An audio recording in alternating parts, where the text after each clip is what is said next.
स्वागत है आपका exam Aayra official study channel में। आज हम सीटेट और दूसरी टीचिंग एग्जाम्स के लिए ना पूरी पेडागोजी की एक गहरी पड़ताल करने वाले हैं। बिल्कुल।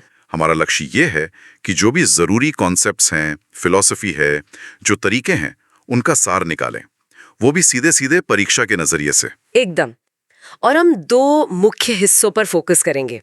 एक तो है कॉमन पेडागोजी, जो साइकोलॉजी और बातचीत के तरीके पर आधारित है, और दूसरा है सब्जेक्ट पेडागोजी, जैसे मैथ्स की पेडागोजी या ईवीएस की। पर आज हमारा मेन टॉपिक कॉमन पेडागोजी ही रहेगा। चलिए तो फिर शुरू करते हैं सबसे बुनियादी सवाल से। जी। आज की जो शिक्षा है उसका केंद्र कौन है? मतलब पुराना तरीका क्या था और अब नया क्या है? इसमें जमीन आसमान का फर्क है। जो पुरानी व्यवस्था थी उसे हम टीचर सेंट्रिक कहते थे। नाम से लग रहा है सब कुछ टीचर के इर्द गिर्द। हाँ, टीचर एक्टिव था, वो बोल रहा है, ब्लैक बोर्ड भर रहा है, और बच्चा बस पैसिव होकर सुन रहा है।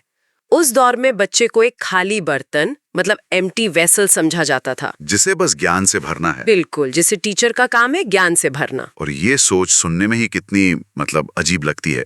तो फिर ये जो न्यू स्कूल या चाइल्ड सेंटर्ड अप्रोच है, उसने इस कहानी को कैसे बदला? अरे उसने तो पूरी कहानी पलट दी। अब हीरो बच्चा है।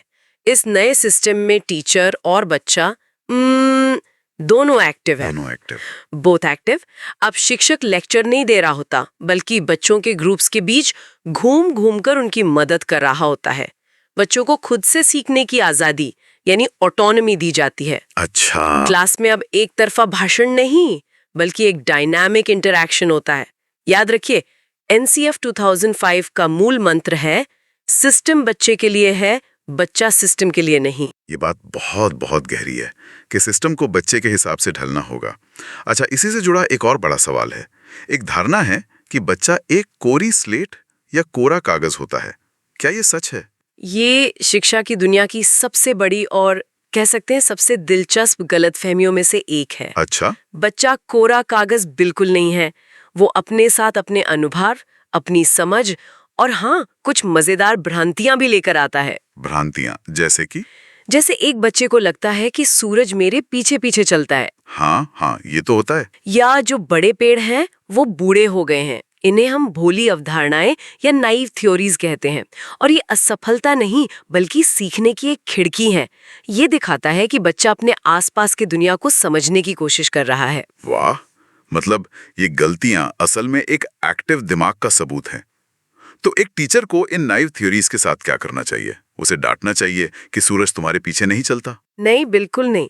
डांटना तो उस नन्हे साइंटिस्ट की खोज को वहीं रोक देना है। तो फिर क्या करें? काम है चर्चा और तर्क के माध्यम से बच्चे को वैज्ञानिक सत्य की ओर ले जाना।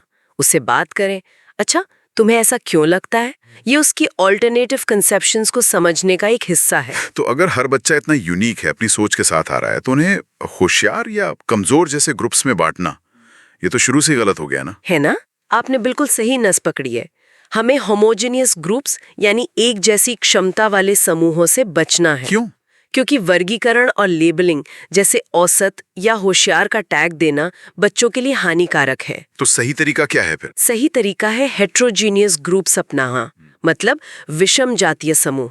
विविधता एक सिरदर्द नहीं, एक संसाधन है। हर बच्चा मेनस्ट्रीम का हिस्सा है, चाहे उसकी कोई भी पृष्ठभूमि हो।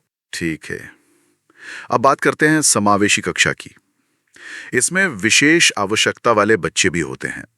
जैसे मान लीजिए कोई दृष्टिबाधित छात्र है, उसकी मदद कैसे की जा सकती है? उनके लिए रणनीति बहुत साफ है, स्पर्श और श्रवण, touch and sound. Touch and sound. हाँ, इसके लिए टैक्टाइल मटेरियल्स जैसे ब्रेल लिपि या ऑडियो रिसोर्सेज जैसे टेक्स्ट टू स्पीच, ये सब बहुत कारगर है।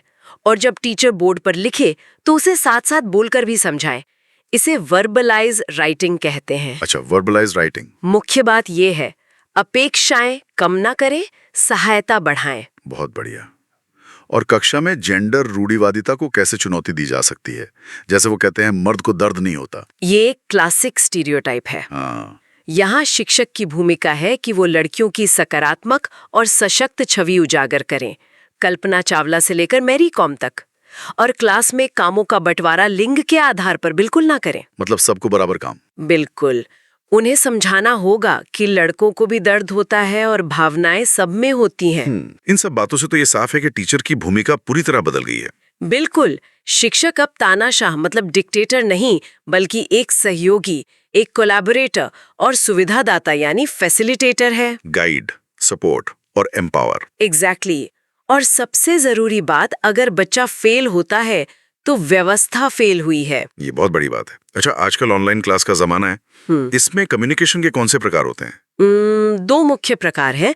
पहला है तुल्यकालिक यानी सिंक्रोनस। सिंक्रोनस मतलब रियल टाइम। हाँ, रियल टाइम, जैसे वीडियो कॉल और लाइव क्लास। आप तुरंत सवाल पूछ सकते हैं। और दूसरा? दूसरा है अतुल्यकालिक यानी असिंक्रोनस। इसमें समय का अंतराल होता है, जैसे रिकॉर्डेड वीडियो या ईमेल। तो दोनों में से बेहतर कौन सा है? देखिए, एक अच्छी क्लास में दोनों का संतुलन होना चाहिए, लेकिन इंटरैक्शन मतलब संवाद सबसे ज्यादा जरूरी है। चलिए अब उस टॉपिक पर आते हैं जिससे सबको बहुत डर लगता है, परीक्षा और मूल्यांकन। इसका सही मकसद क्या है? इसका सही मकसद है सीखने के लिए आकलन होना, ना कि सीखने का आकलन। सीखने के लिए और सीखने का, इसमें क्या फर्क है? बहुत बड़ा। सीखने का आकलन यानी समेटिव असेसमेंट, वो सत्र के अंत में ग्रेडिंग के लिए होता है, एक तरह से पोस्टमार्टम जैसा। और सीखने के लिए? वो है फॉर्मेटिव असेसमेंट, जो पढ़ाई के दौरान सुधार के लिए होता है, जैसे क्लास में सवाल पूछना, छोटा सा क्विज लेना। इसका मकसद बच्चे को कहाँ मदद चाहिए ये जानना है, ग्रेड देना नहीं। CCE इसी का हिस्सा है। तो मूल्यांकन के लिए कौन से उपकरण मतलब टूल्स इस्तेमाल होते हैं? 2 बहुत ही जरूरी हैं। एक है पोर्टफोलियो। पोर्टफोलियो? हाँ, ये बच्चे के काम का एक क्रमिक संग्रह है। जैसे एक फाइल? हाँ, एक फाइल जिसमें उसकी सबसे अच्छी पेंटिंग, कविता, प्रोजेक्ट्स हों। ये उसकी कहानी कहता है, सिर्फ मार्क्स नहीं। और दूसरा? दूसरा है उपाख्यानात्मक रिकॉर्ड यानी एनेक्डोटल रिकॉर्ड्स। ये बच्चे के व्यवहार और खास घटनाओं का एक लिखित विवरण है। PTM में ये बच्चे की प्रगति दिखाने के लिए इस्तेमाल करें, शिकायत करने के लिए नहीं। ये तो कमाल की बात है। अब आते हैं सीखने के माहौल पर। क्या क्लास की दीवारों से भी कोई फर्क पड़ता है? बहुत ज्यादा। इसे प्रिंट समृद्ध वातावरण, प्रिंट रिच एनवायरनमेंट कहते हैं। प्रिंट रिच मतलब एक ऐसा माहौल जहां भाषा लिखित रूप में चारों ओर बिखरी हो। दीवारों पे चार्ट्स, किताबों पे लेबल, यहाँ तक कि बाहर ट्रकों पर लिखे नारे भी। इससे बच्चा संदर्भ से पढ़ना सीखता है। अच्छा, और बच्चों में जो हायर ऑर्डर थिंकिंग स्किल्स हैं, मतलब हॉट्स, उन्हें कैसे विकसित करें? इसका सीधा संबंध है मेटाकॉग्निशन से। मेटाकॉग्निशन?